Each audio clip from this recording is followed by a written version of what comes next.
다음 전화 연결 갑니다. 안녕하세요. 네, 안녕하세요. 네, 안녕하세요. 선생님 어떤 종목 대응하고 계세요? 제가 네. 영진약품을 좀 많이 갖고 있어요. 많이 얼마나 사셨어요? 제가 올 1월 달에도 샀고, 네. 한 4월 달에도 샀고 해가지고, 네. 한 평균 단가가 한 9,000원, 한 500원 정도 돼요. 9,500원이요? 네. 네네. 그런데 항상 오르질 않고, 다른 약품은 올라도 이건 잘 안 오르더라고요. 소외가 돼서 많이 속상하셨겠어요. 네. 근데 들어가셨던 시기가 다 이 종목이 가장 좋았을 때 들어가셨네. 1월도 그렇고 4월도 그렇고. 네, 50% 네. 만드셨다고 하셨죠, 방금 전에. 네. 지금 가장 고민되시는 부분이 어떤 부분이세요, 그러면? 그래서 이거를 지금은 내가 포기를 못 하잖아요. 너무 손실이 많으셔서. 예, 손실이 커가지고. 네. 그래서 내가 어느 정도 그래도 내가 좀 올라가면은 팔고 싶거든요. 네네. 근데 그 시점을 몰라서. 시점도 그렇고, 일단 가격대가 어느 정도 오면은 매도에 좀 결심이 서시겠어요? 반등 목표가 있으세요, 시청자님?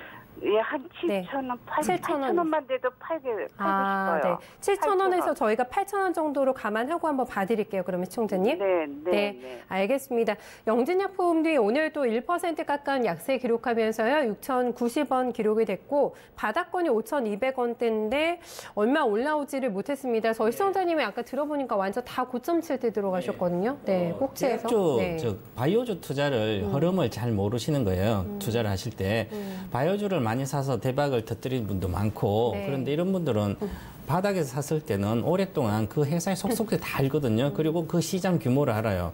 그런데 이제 영진약품이 작년에 2016년도 봄에부터 급등했거든요. 그래서 그때 급등한 이유는 KTNG가 영진약품 이제 투자를 하면서 전체적으로 KTNG도 바이오 쪽에도 투자가 시작된 거죠. 그러면서 그에 대한 그룹주에서 이제 같이 가게 된 거죠. 그래서 왜 이 그룹주가 좋은 것은 이제 신약 개발할 때 비용이 많이 들어가거든요. 임상 3상까지 끝날 때 주로 뭐 몇백억씩 들어가거든요. 그러면 그 돈을 댈 수 있는 기업들은 투자금이 개발비가 있어야 되거든요. 그 개발비 누구한테 받든지 아니면 튼튼한 그룹주라든지 이런 것은 개발을 할 수가 있죠. 그죠? 그래서 대기업체들이 많이 진출을 해 있습니다. 근데 작년 여름부터 시작해서 올해 초까지 바이오주가 갈 때는 많이 갔네요. 셀트로는 뭐 실적이 나오니 그렇고 나머지는 HLB라든지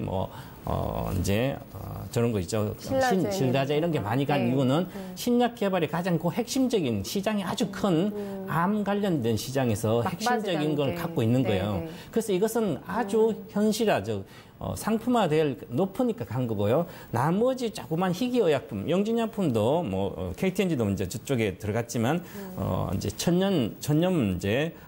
전염물 신약을 개발해서 쪽으로 가고 있고, 그다음에 그 신경병증 관련된 뇌졸중 관련된 신경계 관련된 것도 어느 정도 기술을 갖고 있고 임상이 계속 진행되고 있고, 중국에 수출 얼마 전에 했던 게 한 60억 정도 했어요. 3세대 항생제 하고 있는데, 그럼 이 수출 규모를 하더라도 이 금액이 크지 않는 거예요, 이쪽에서는. 그 예를 들어서 뭐 3조 5천억 정도의 시장에 내가 신약을 성공해서 암관에 넣었습니다. 넣게 되면 주로 수출 규모 3조 10%의 MS를 차지한다 그러면 3,500억이거든요. 그럼 3,500억에 대한 걸 계약을 하게 되면, 그러면 350억 정도 10% 받으면 계약금을 받아가 이렇게 시작되거든요. 그래서 이렇게 하면 시가총액 얼마 간다. 영진약품 시가총액 3조대까지 간 거죠. 그럼 이제는 1조 1천억까지 내려왔어요. 그러면 향후에 어떤 그 기술 수출을 이제 어느 정도의 한 것을 다 반영이 되고 내려왔기 때문에 향후에 계속 가려면 또 새로운 정말 이게 기대감이 갔던 것들이 실제로 수출 계약을 해주든지 상품화 해줘야 되거든요.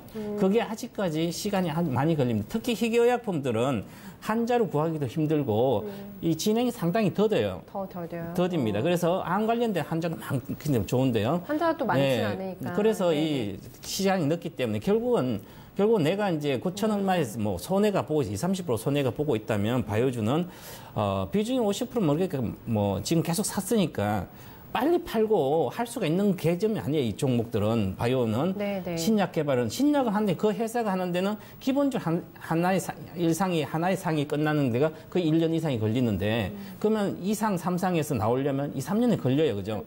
그러면 그 정도의 내가 기간을 보고 가야 되는 거죠. 그러면 여유 있게 가셔야 돼요. 이 종목도 그룹주기, KTNG 그룹주기 때문에 계속 투자를 할 수가 있습니다. 그럼 결과는 언제 나올 겁니다. 나올 거로 보고 있는데 확률이 높아요. 그러면 갖고 있어도 충분히 그 가격을 회복할 수가 있어요. 장기 투자를 하게 되면.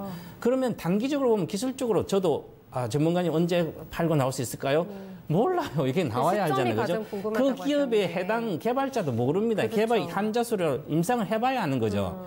그렇기 때문에 정답이 없는 거예요. 그래서 이것을 장기 투자를 하려면 회사 내용 알고 이렇게 하는 거예요. 그죠? 그러면 결국은 가져가서 나중에 어떤 재료 나왔을 때 그때 팔기 위한 걸 가야지 지금은 비중이 높게 더 일단 사지도 못하고 그럼 가만히 갖고 있고요. 만약 기술적으로 판다면 어떤 잠깐 큰 호재가 아니라 뭐 전체적인 바이오주가 좋고 호재가 나온다면 한 7,500원 정도는 갈 걸로 보여요. 단기적으로도. 그래서 항상 20, 30%는 가거든요. 그러면 그때 비중을 50%니까 좀 손절했다가 줄였다가 다시 많이 빠지면 더 재매수해서 단가를 낮춰서 장기 투자해서 이익이 났을 때 나오시면 돼요. 1조 1,000억 같으면 이 회사의 적정 주가까지 내려온 상태입니다. 현재 기준으로. 많이 밀렸죠. 예. 그러면 어느 정도 재료가 나온다면 좀 더 갈 수가 있기 때문에 지금은 이걸 가지고 고민해서 정답이 안 나오는 거예요. 네. 대다수 바이오 좋은 이제 신약이 이상까지 진행되고 이렇게 하는 것들은 다 같이 빠졌거든요. 그러면 그 중에서도 뭐 잘 가는 거 있으시면 지금 신약도 다 올라왔기 때문에 쉽지 않아요. 그죠? 그러면 회복할 수는 있는데 수익 나긴 쉽지 않습니다. 속도의 문제도 있고. 그래서 속도의 문제. 그래서 마음 편하게 그냥 갖고 있는 게 제일 좋습니다. 현재 상태에서는. 그래서 손자를 보유해서 가시는 게 지금은 가장 좋지 않을까 이렇게 보입니다. 네, 일단 선전 7,500원에서는 반드시 좀 비중을 축소해 주시는 게 가장 중요하다고 언급이 됐기 때문에 이 부분 잘 확인해 주세요, 시청자님. 네. 아유, 감사합니다. 네, 좀 마음에 짐 덜으셨으면 좋겠는데 대응 잘하세요. 네, 안녕히 계세요. 거의 1년을 고생을 하셔가지고요. 네, 영진약품 좀 해결책 찾아보시는데 많은 보탬 되셨으면 좋겠고요.